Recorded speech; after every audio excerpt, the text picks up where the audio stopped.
Finally education minister Dharmendra Pradhan గారు resign చేశారు. So ఇప్పుడు ఎక్స్ మినిస్టర్ అయిపోయారు.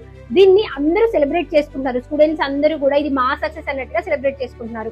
అఫ్ కోర్స్ స్టూడెంట్స్ డిమాండ్ చేయడం వల్లే ప్రతి స్టేట్ లో కూడా స్టూడెంట్స్ అందరూ ముందుకు వచ్చి కంపల్సరీ చేయాలి, మీరు ఎందుకు ఇలా ఎగ్జామ్ ని కరెక్ట్ గా కండక్ట్ చేయలేదు, మీ ఫెయిల్యూర్ కదా అని చెప్పేసి క్వశ్చన్ చేయడం వల్లే ఈ రోజు ఇది జరిగింది. ఇన్ని రోజుల తర్వాత ప్రొటెస్ట్ చేశాక ఇప్పుడు జరిగింది. ఆయన ప్రొటెస్ట్ లో కూడా వాళ్ళు చాలా ఫన్నీగా, కామెడీగా, అంటే గవర్నమెంట్ ఇంకా వీళ్ళని ఏం అనకుండా పంపించకుండా చాలా మంచిగా చేశారు. అది ఫైన్. బట్ ఇదే పర్మనెంట్ సొల్యూషన్ అవుతుందా అంటే ప్రతిసారి సిస్టమ్ లో మిస్టేక్ జరిగినప్పుడల్లా ప్రతిసారి ఇలా రిజైన్ చేస్తూ పోతే కష్టం కదా. ఇది అనేది పర్మనెంట్ సొల్యూషన్ కాదు. సో దీనికి మనం చేంజెస్ తీసుకురావాలి. అంటే సిస్టమ్ ని స్ట్రాంగ్ చేయాలి.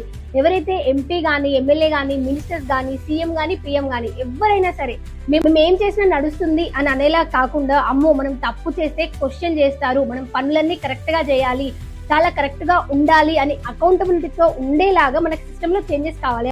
MP, MLA, minister, PM, CM అనే వాళ్ళు పబ్లిక్ సర్వెంట్. సో వాళ్ళు సేవ చేయడానికి ఉన్నారు, సర్వీస్ చేయడానికి ఉన్నారు.